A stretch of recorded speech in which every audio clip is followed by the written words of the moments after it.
Yo, Dunn it all show. Let me go ahead and get these cameras active and get them live.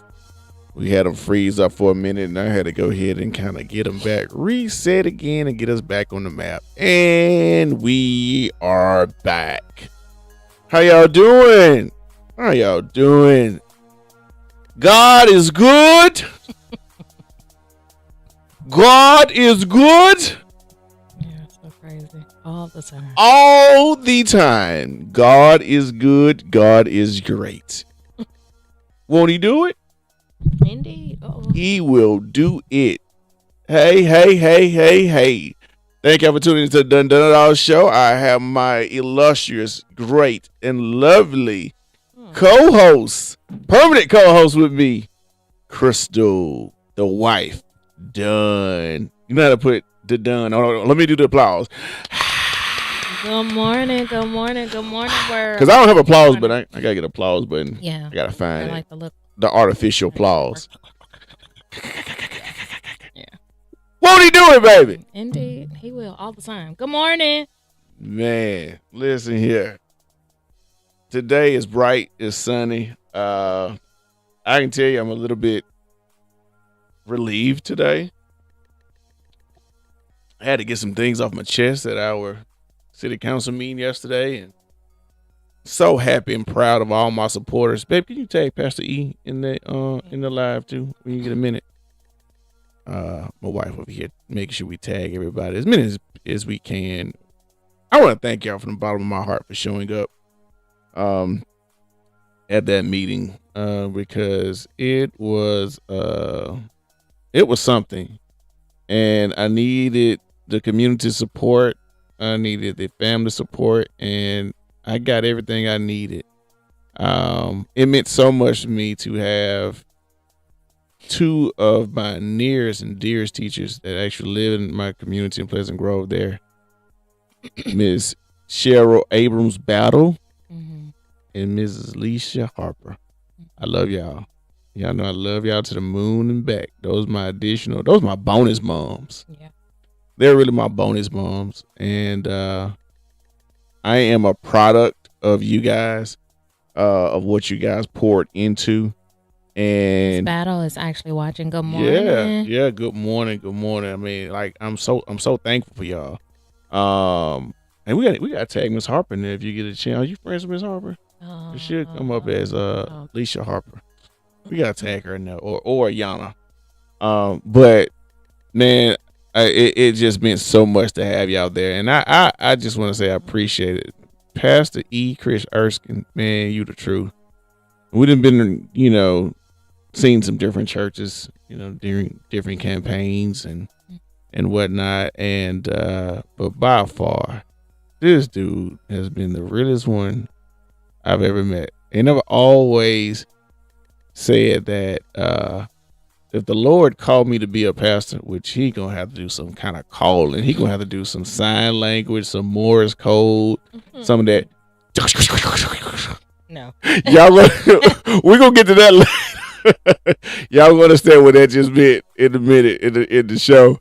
But he's going to have to do some divine intervention to let me know that that's what he wants me to do. But that guy there, man, I really appreciate him. I thank God that he wasn't in New York this time, because normally he's traveling, and he's a busy pastor, man, and he's very well connected, but he's very sincere. And God put certain people in your lives for certain reasons, man. And when you got to have to endure these battles, and you can't do it by yourself, you need your team. I got my team captain right over here, making phone calls, sending text messages, letting people know, hey guys, it's time, let's rally up, let's come together, because at some point people really test your gangster. And I'm not saying that to be funny. Like, some people really test that inner gangster that's within all of us. And I've come a long way to lose my cool and try to maintain the highest level of professionalism, especially when I'm on the stage and it's required to do so. There's so many people watching you that you do know and that you may not know. So you always need to operate in the confines as if everyone is watching you. Right. And I think that you will be very satisfied with the results no matter what. So I thank you guys because it was very contentious. It was very hostile environment. But it was one that stood on the right side of truth. It stood on the right side of justice. It stood on the right side of fairness. It stood on the right side of honesty, accountability, and transparency. As I stated, these type of issues and the way that they are being addressed happen everywhere from the lower level municipalities to up to the White House. I mean, there's no portion of government that's immune to this level of resistance and or pressure that is applied. But if you stand on your own truth and you stand on your own morals and your own convictions, and you honestly pray about it, because I listen to my fair share of hip hop. Me and my wife both do. But when I tell you I had to put on some Pastor Mike, PMJ, Truly had to have praise and worship woo, for a few days. I had to really just get the Lord to calm my soul because I was so angry. Yeah. I began to lose my appetite because, like, my wife sees everything. She sees the emotions, and I take stuff wholeheartedly. She knows when something's bothering me, what I do. We talk about it ad all the nauseum, time. like to Like, just to the end, right? yeah. It's just what I do because it's bothering me. It messes with my appetite Talk about it a lot. because it's on my mind. And if it bothers me, then that's the only thing I know, just to talk it out. But talk it out to somebody that I trust, which is my wife. But guys, it's a heck of a task. Oh God, it's a heck of a task. It's a heck of an assignment.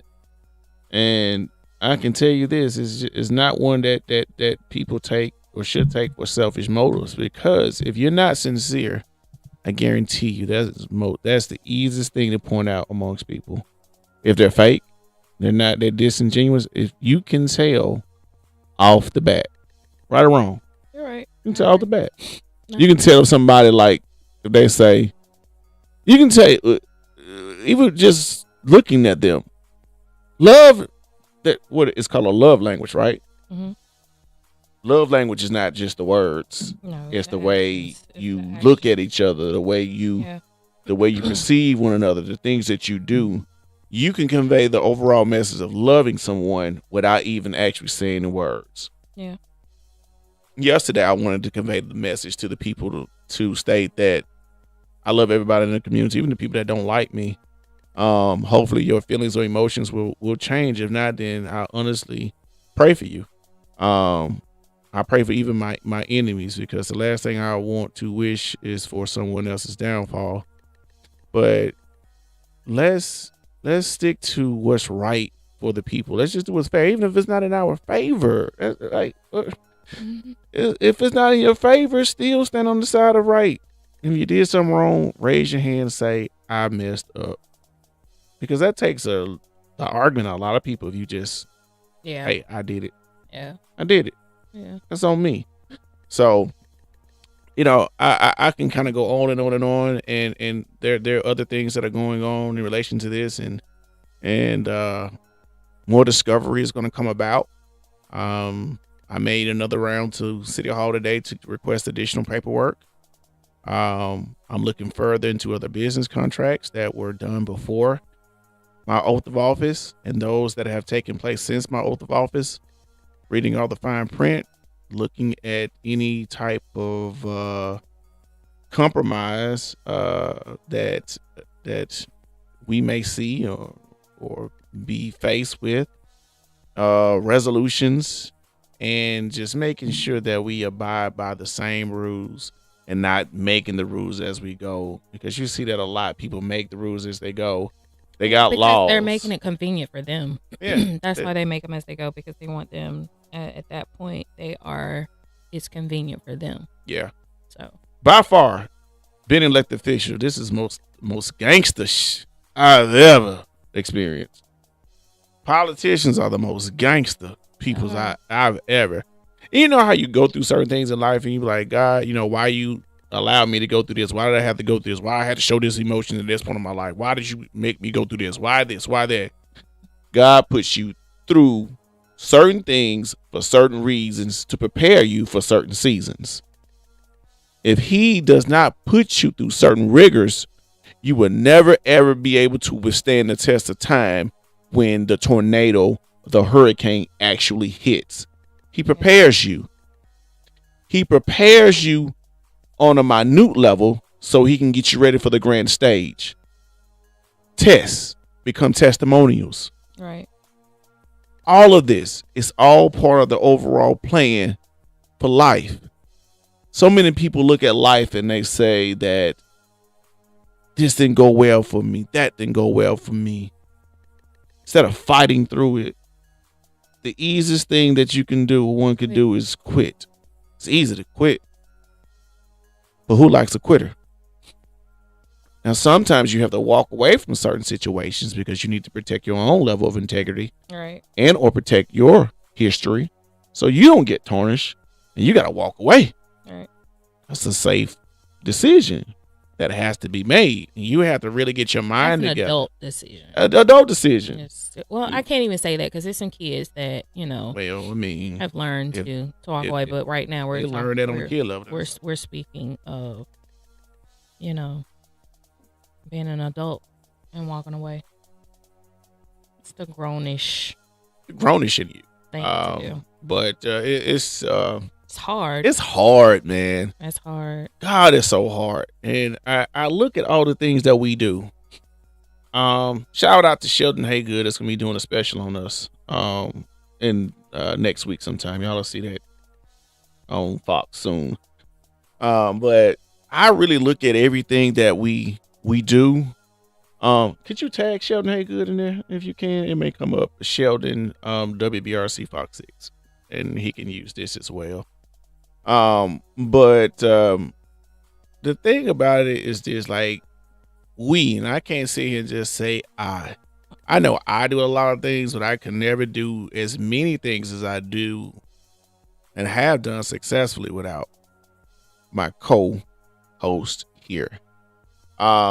She's a part of everything that I do, everything that we do, from the businesses to Ties to Success, nonprofit. I mean, to help me out, deal with certain police matters as best as she can to intervene, or, to give me advice on how to deal with certain situations that I may not be, as abreast or aware of. But we piggyback off of one another, and that's just one of the most unique things that you'll be able to experience with an individual. And it does, in my opinion, it only comes once in a lifetime. Everything else is just a distant second. And I'm reading the comment from Miss Battle about the armor of God at all times, and God does. You know they're saying that God protects babies and fools. I've been a fool. I've been a fool, and I've been foolish. And as I mentioned, even at the meeting last night, I was naive, and it's kind of hurtful. Because I give people the benefit of the doubt. I give people my initial level of trust until they prove otherwise. That means that I'm going to trust that you're going to do your job until you show me otherwise. And once I see that and you show me your true colors, at that point, fool me once, you won't fool me again. Never ever will I become naive and give you the benefit of the doubt that you're going to tell me the correct information without me thoroughly investigating and looking over it myself. And that's not to say moving forward I don't trust you. However, history tells its own story. Well, the thing is that they didn't expect you to do the research. They should have, but they didn't. They thought that the buck stops here, and it was going to be just, we're not going to do this, we're not moving forward with this, and this is what it is, and this is the way it has been. And because they've never had anyone to go against the grain. And them being the grain, so to speak. So they've never had that. So they really didn't expect you to apply that pressure. Yeah. Yeah, I felt the pressure, and it wasn't even for me, but you could feel the pressure in the room. Yeah. But it was something that needed to be said. There were things that needed to be said. There were things that needed to be addressed. They needed to be brought to the forefront, and you did that. So I'm proud of you. Yeah. And the thing was not to embarrass anybody. The thing No. was like literally, honestly, to make sure that things are fair. Yeah. Now, with that being said, I'll be transparent. I mean, you have to understand that once you do what I do and how I do it and move aggressive like I do, they're going to come after me. Mm. I mean, it's minimal that you can touch with me. But the thing about it is people will come after you when you stand on the right side of truth and justice. And like Miss Battle saying, you know, that how my feelings, my emotions, it was raw, it was real, because from where I was at, I could hear the quiver in my own voice because I was upset. But I couldn't allow my emotions to overrule justice. I couldn't allow my emotions to take over the fairness of equality and justice and even doing complete investigations. And as I stated before, I mean, it's kind of absurd that someone can submit a complaint and the only thing you do is just read a complaint and say this is not conclusive enough and we're going to move forward. We're not going to move forward. That's it. All right, y'all get over it. How can you even move forward with a complaint if you haven't talked to the complainant? Yeah, like you haven't even spoken with this person to all parties that filed a complaint. That's part of an investigation. That's part of, well, I talked to such and such and they felt this way, we recorded this. Or I talked to this person and they said this, so we recorded that. Now let's bring it together. And maybe that's when you have a mediator and have everybody in the room and be like, okay, well, there was some type of misunderstanding here. Yeah. And we came to the bottom of that. The fact of it that never happened. That never happened. You read something on a piece of paper and that was it. You felt like, oh, this is a bunch of crap. So you didn't even take the, like I said, you didn't even take the time out to speak to these people. So how do you close a case? It's how do you close that? It's one of those things where you had a botched investigation. And for those that don't know what we're talking about, go to my Councilman Kevin KD Dunn page. Go to my Councilman Kevin KD Dunn page. City Councilman for the City of Pleasant Grove.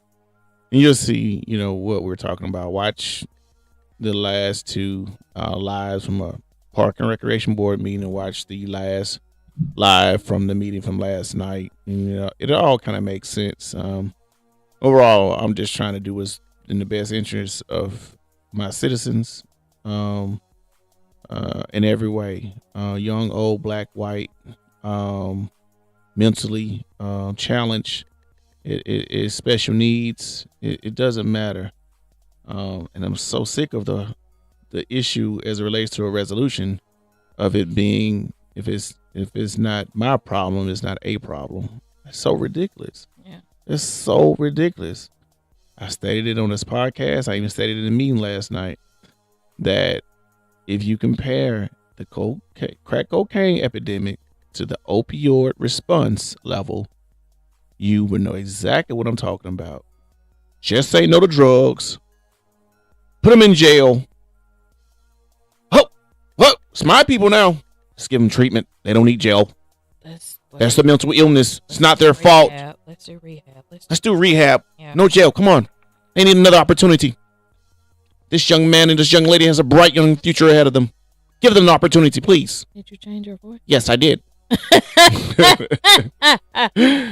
Like, seriously. That's what it is. It's like, it's my presidential voice. It's like, come on, man. I don't like it. You don't? Hey, you ain't married the president then. So, but that's the thing, man. It's just like, let's grant people the same opportunity. Right. But the only way that you can truly understand people is that you have to go out there, mix and mingle with the people. You have to go ahead and really go and talk to the people. You got to go into the gas stations. You got to go to the restaurants. You got to go to the city events. You got to go to stuff like this so you can interact with people to figure out, hey, what's going on? You know, right. What else can I do better? I mean, I get stopped at Sam's. You know, I get stopped at the railroad park when I'm running. You know, I get stopped Go. at Can't go anywhere. stopped at City Walk the other day when we were over there with the Berry Beast. Anywhere. But I'm here to serve you guys, man. Like, that's just the truth of it. And it's not an easy job. It's so hard. God knows it's hard. But I'm not complaining. I'm just saying, just being honest, it's hard. Because I have a personal life. I have personal issues that I have to go through as well. But I still have to make sure that I'm here to do the job that I'm assigned to do and to not make you feel as if your issues are unimportant. Mm-hmm. It's not fair. Mm-hmm. It's not fair. Like, God, it's not fair. I'm going to say this, and I conclude as it relates to political stuff. I think this is even more of an important reason why it is super important to ensure that we have people in these different offices as judges, city councilmen, attorneys, governors, state legislators, supervisors, leaders in so many different, wearing so many different hats that represent us, that understand us, that understand our battles, that understand our concerns. Because otherwise, how can a person really understand or empathize with your experience if they have no idea, if they are judging your experience based on what they see on social media or on TV? You don't really know my experience. You're just going by somebody else reporting it that doesn't even know anything about my experience because they never been black. They never been a black man. How can you tell me if you are a white man or an Asian man what it is to be a black man? Right. How can you tell me about police treatment? How can you tell me that all police fair? And I'm a black guy that's a police officer, and I'm telling you that it's not fair. If you go to certain communities on how they're gonna treat you, because when I go in there with this hat on and with my different alternative look, because if y'all saw me last night, I had on a shirt, tie, dress slacks with my professional look. But the moment I go in like this, you know what I am? Regular nigga. That's it. I'm a regular old nigga. That's the truth of the matter. They're not going to say it, but they're going to think it. They're going to think it. So we have to be cognizant of that. I had a gentleman just last week tell this story. And this is a true, all my stories are true. Hell, I don't make up nothing around here. This is all real life. It's called Dunn Show, ain't it, baby? Huh! High five. So it's called Dunn Show. I'm still sleeping. So we talking about all things that we've done. You want my coffee? Okay. So I got called out. It's story time. It's story time. Story time. All right, boys and girls. The voice is back. All right, boys and girls. Let's get in your blankets and get into your jammy jams. Oh, my God. It's story time. Just tell the story, Katie. All right. So I get a call to a housing community. And I arrived to this apartment, and I had already been there several times.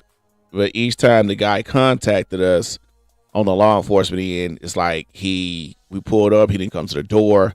He said, hey, man, this chick, he would tell the dispatcher, hey, this chick here is harassing me. She's showing up over here at the house and, threatening to do this. And I'm not with her. We had a situation. We had not even an entanglement. We were, intimate at one time, blah, blah, blah. So he was telling me he's telling me this after the fact, but let me reverse. First time I tried to make contact with him, he never came outside. Dispatcher called him. He hung up on the dispatcher. Second time I went over there, regarding the same issue, regarding the same so-called girl, he did not want to see the police.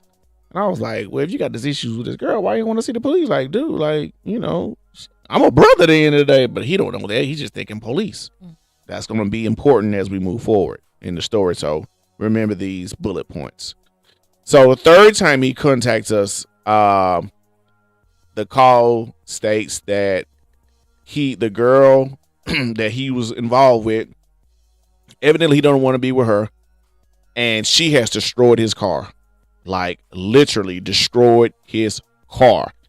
She got a blunt object, a red pole, knocked the mirrors off, busted every window that she possibly could except the passenger front window because evidently she ran out of time and she really didn't have enough oomph because she done busted out the back window. She was tired. Busted out the small window on the driver's side. Busted out the driver's side window, back window. Busted out the front driver's side window. Busted out the front windshield. Knocked off all the mirrors. By the time she got to the passenger side, she had ran out of steam. She was tired. She only like 5 foot and like 120 some pounds. So she was swinging. So by the time I got there, she gone. I'm looking in the car like, bruh. I was like, man, what happened? Yeah. This is a real story, y'all. Follow me. So I was like, dude. He's like, man, I've been calling y'all all this time. I said, dude, and I've been responding also. I said, why you didn't come to me before? Now, let's pause the story. That's going to be of relevance later, too. I'm stating why you didn't call before? Why you didn't make contact with her? I said, dude, if you would have made contact with me before, I said, you know that I've been over here.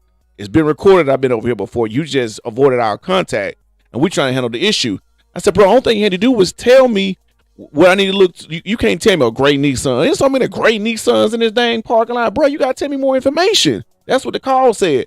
I said, if you would have came and talked to me, I would have stood by in the parking lot somewhere in the back parking lot. I would have waited for this girl to come. I would have threatened her to let her know that she come again, she'll be arrested. I would have got all the information, and I would have put a bolo out for the vehicle. Bolo is be on the lookout. I would have put a bolo out for the vehicle, told all the officers from surrounding beats. I would have found out where she lived at, made the officers in that jurisdiction aware of what she's doing. I would have done all my stuff to make sure this dude was taken care of. But he didn't want to make contact with the police. Pause the story again. Another bullet point. He didn't want to make contact with the police. These are important. Tell me, I don't know. Somebody just said something. I don't know what they just said in the thing. Anyway. So what else? Okay. So and all this stuff here, I really could have done for this guy. So I was like, man, listen, man, we're gonna go ahead and get your report and get all your stuff here done. And we're gonna go ahead and make sure we get a warrant issued for this girl's arrest. And so we can get this taken care of. I said, get somebody, whether you got the money or not, get an adjuster to come out here and determine how much it's going to be. I said, because this may be on a felony level, depending on how much damage she actually caused. And he said, all right, man, I'll do that. And it was extremely cold this night. So I said, go back in the house because he didn't have his jacket. And he must really have a jacket in the house, in his apartment. I was like, what, dude? I said, just go inside, keep the screen door open so you can see me when I come back. I said, I'm going to go sit in the car and I'm going to see if I can find a girl. So based on the information he just gave me, because he really couldn't give me all of it. He only knew so much. It wasn't like he was being reluctant, but he only knew so much. So I pulled up what I could pull up based on what he gave me. And I showed him a picture. He said, yeah, that's her. Boom, bam. So I'm completing a report. I tell the dispatcher, hey, run this tag. This is the vehicle, the victim's vehicle that was damaged and destroyed. So I'm just doing it to log in and call, so I don't have to run the tag myself and go log in all these different systems. So I go sit in the car and the dispatcher says, hey, pretty much she just said, hey, Dunn, are you okay? I said, yeah, I'm good. I'm sitting in the car. She said, pretty much stated that is the complainant with you. I was like, he is, but he's inside the apartment. She said, give me a call. So she didn't want to release the information over the airway because she's trying to make sure that I'm safe. Because if the offender, suspect, whoever it is, hears something that is not advantageous for them, they finna shit or they finna lock me out. They finna do something crazy. So I'm gonna paint some more pictures for you. So continue to follow me. Story time. These are good stories. It's a long story. It's a long one, but you gotta pay attention. You gotta stay with me because I know the story. I know. So stay with me. And if you miss pieces, just rewind it if you're just not coming in. So the dispatcher, I call her. She says, hey, this guy has a felony warrant out of St. Clair County for larceny first. So I'm like, oh crap. I'm feeling like so bad because this is a felony warrant. And that means that I have no discretion on executing. I have to execute the felony warrant. If it was a misdemeanor, I would have discretion. Miss Battle says at this point she eat milk and cookies. All right. Yeah, you don't have to get to the punch. I'm getting there. Follow me. This is a good story. So at this point, I'm feeling bad, and I'm like, oh man, like I dropped my coffee. At least it's on the floor. It's on the carpet. I gotta clean it up. So anyway, I'm feeling bad because at this point, this guy got a felony warrant. I gotta execute it now. For those that hadn't seen me in real life in person, I'm 5'4". I'm a stocky guy. I hold my own weight. Okay. However, I'm 5'4". I'm stocky. I work out. I'm in shape. Bruh is 6'7". Lean. Bruh is. I'm finna change my camera because my camera didn't locked up. Bruh is actually 6'7". Okay. Bruh is also over 200 pounds. I think old bruh was like 200 and what was it, 215, 220 pounds? This battle. Yeah. Like he is like real, a big dude. real deal. So I'm looking like, dude, did yours update? Your camera update? Okay, cool. Because mine froze up all of a sudden, but it's still rolling. So I'm looking like, man, I gotta go through this with this guy. And I started thinking, all right, Katie, you've been in several little incidents in the past. Let's think on our feet and let's see how can we resolve this issue without having to get into a physical confrontation. All right. Because bruh is mad. Like, I told him about the warrant. He was like, man, it's some bullshit. And his eyes got bloodshot red. And he started folding his fist. I was like, oh, in my mind, it's about to go down. And I'm thinking, like, here we go. Anybody that don't know my rap sheet, I've had my fair share of run-ins with people on the streets, and I've had to handle business, and the alphabet boys IED upstairs always get on me like, what's the class you had to take? I had to take a de-escalation class, you did very well anger management. Man, I put all them to the T. You did good. Yeah, I had some personal reasons why I did it too, because I had somewhere to be. I wasn't sure how to do no paperwork for this dude. I was like, I gotta go to the hospital if I put my hands on him, if it get physical, it's gonna be ugly. So I said, hey bro, I empathize with you. I said, bro, I feel you. I said, I totally understand. And this is where, think about everything I just told you. This is a black guy, lean, mean, he's pissed off, and he has rage in his eyes because he didn't call the police to handle this personal matter. Yeah. And he said, now the police about to get ready to take me to jail. Yeah. And I'm feeling bad. And I was so sincere talking to him. I was like, dude, I'll be pissed. I would be pissed. I totally understand. Yeah. I would be pissed. I would be livid. I said, so I'm going to do everything in my power to make sure first we're going to complete this report, get this girl arrested. I said, do you have a job? He said, yeah, man, I just got hired on with such and such company and I got to be there. I said, bruh, I normally don't do this. I said, but you've been cool with me. I said, work with me. Because I had put my foot in the door, in the threshold. He said, why you stepping your foot in here? I said, hey, bro, be honest, I thought it was a step right here. So I kind of like fell in. But it wasn't a step. You know how you take a step right there, you kind of like fall forward. So he thought I was being like aggressive. I said, no, bro. I said, really, I thought it was a step right there. And it wasn't. I was like, I wasn't trying to be like, overly assertive. Bogart. I wasn't trying to bogart my way into your house. Even though I could. I'm trying to de-escalate it because it's really like, now my backup officer, because my backup officer is a white officer. He started talking. I'm like, because the last thing an angry black man, the last thing an angry black man wants to hear is any words from a white officer. Yeah. Now go back to the previous conversation that I had. That's why we need more black police officers. We need more black leaders, need more black supervisors, need more black elected officials in these positions. Because who better than us know how to deal with us? Yeah. So when my white partner started talking, I put my hand on her like, I got it. Because, bro, you going to piss him off even more. I said, now, came in, got it. So I'm back in the conversation again, talking to the dude. And, man, I am so thankful he calmed down. He was crying, y'all. And I'm not saying this to embarrass him because nobody knows who he is.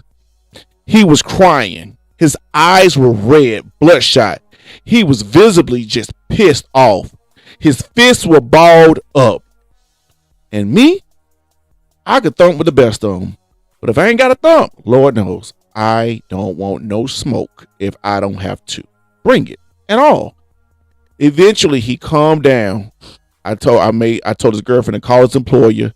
And then he also had some misdemeanor warrants with the city. And I said, bro, don't even worry about that. I said, I have discretion on that. We're not just going to worry about that. I said, but we got to take care of this felony warrant that you have with St. Clair County. I said, we got to take care of that. I said, keep the phone on you. I said, I want you to start making phone calls while we en route so I can get your paperwork, tell you where the states, all of that. The moral story is this. I was able to de-escalate that conversation, de-escalate that contact based on being a black man talking to another black man. An angry black man. Angry, visibly, understandably angry black man. All right. I did that, and I did it. I was so proud of myself, honestly. Oh, God, I was proud of myself. I was like, oh, Lord, because that could have been ugly. Because he was not mad at me. He was mad at the situation. Right. And who wouldn't be mad at the situation? Right. You were a victim. Now I got to go to jail? This heifer should go to jail is what he was pretty much saying. Mm-hmm. And he was right. And I told him everything he needed to do to ensure that this young lady goes to jail for what she had done to him. Right. But he was so thankful. His girlfriend was kind of almost trying to intervene, not in a mean way, but she kind of got him in between because she saw the hostility that was developing more on his behalf, not ours. Mm-hmm. But baby, let's be real. How would that have been handled if he was at Hoover? How would that have been handled if he was with Homewood? They'd have already tagged him. How would that be handled if he was at Hueytown? They'd have got him. They would have tagged the hell out of his ass. Oh, Hueytown show up with 15 cars. They would have tagged they would have tagged the hell out of his ass. They show up. But now you see why they get passes and we don't. Yeah. Man. So all of these ignorant people that say F12 and I don't want to believe police this, police that. Bruh, that's the most ignorant thing that you ever could say. Because when we go into our own communities and we police our communities, we actually have a positive effect in our own communities with our own youth, with our own children, with our own friends. Now we got to make arrests because they did what they did and it is what it is. But there's a way to handle each and every situation. No matter how bad it is, there is a way to approach each and every situation with a level of positivity and respect. And that level of respect is reciprocal. It goes both ways. Respect is given and it's also received. But you got to at least start giving it. Because if you put that bad energy and put that bad juju out there and it comes back to you, please don't be surprised. Please don't be surprised, because the people that actually hide behind the badge, like they're Billy Badass and, I'm a police officer. No, I'm not. I'm a regular Negro in the streets when I go home to my wife and kids, or when you see me at Walmart, when you see me at Sam's. So if somebody want to take you out because the way that you have treated them, they will have any and every opportunity to do it, because you won't hold that position for life. Yeah. At some point, you're not going to be the officer. At some point, you're not going to be the chief. At some point, you're not going to be the councilman. At some point, you're not going to be the mayor. You're not going to have this protection. So wouldn't it be in your best interest to treat people how you want to be treated? Yep. Jameer, I just saw your message. I'm sorry that happened to you. I'm glad that was cleared up. She said you did more than what so many others would have in less intense situations. I had a false misdemeanor allegations against me before, and I was treated like a felon, phone taken, cuffed, and back, etc. She said this was years ago, by the way. No record, just to clear the air. LOL. Yeah. But yeah. It happens. It does. So let's encourage our children to become more leaders, to become lawyers, to become doctors. Because it's so many levels of just taboo and things that just non-existent or therapists. We had that conversation about going to a therapist as taboo. Black men don't like to go to doctors. You know why black men that are married gonna live longer, because they're gonna have wives like, hey baby, you gotta go to your doctor. But black men by themselves, they're not gonna take care of themselves. They're not properly. We're talking about statistically. So we have to go to the doctor, but we need to have a doctor that we're comfortable with. We need a doctor to have the conversation with us. Is the conversation, and is there's the black experience conversation. And our challenges and setbacks and obstacles that we face are far different from others' experience. We were not spoon-fed. Everything that we've gotten and that we will have to get in the future, we have to get it out the mud. It's just what it is. Y'all have seen my public serving experience. You have seen that things that I've tried to push to make my community things better, they've always made me go the extra mile for doing the right thing when others are able to push things with minimal resistance. But it's cool. I'm going to show you everything because I love transparency. I love accountability. But we're going to treat everybody fair and we're going to be treating everybody right. Ain't that right, babe? Ain't that right, babe? Why are you quiet? I mean, it really, it was like a jump in, jump out type thing. You need to have double dutch. I didn't want to play double dutch today. You needed to have that moment. I gave you. You needed that. It was a long story, but it was. You needed the floor. And I'm sorry. I know I ran my mouth today. My co-host didn't get a chance to talk, but I had a lot of steam I had to let off. Yeah. It was a rough night last night, and I need to just tell people like my story. And there's more stories, to me. There's more stories to us. So I apologize for those that may jump on my case later. Like, you didn't even let Crystal talk. It ain't about letting Crystal talk. It was about what we just went through, and she knows all this stuff. And I'll be remiss if I didn't tell y'all these stories about the stuff that we encounter. On the future show, I'll tell y'all how I almost brought a baby home. Oh God, that is not.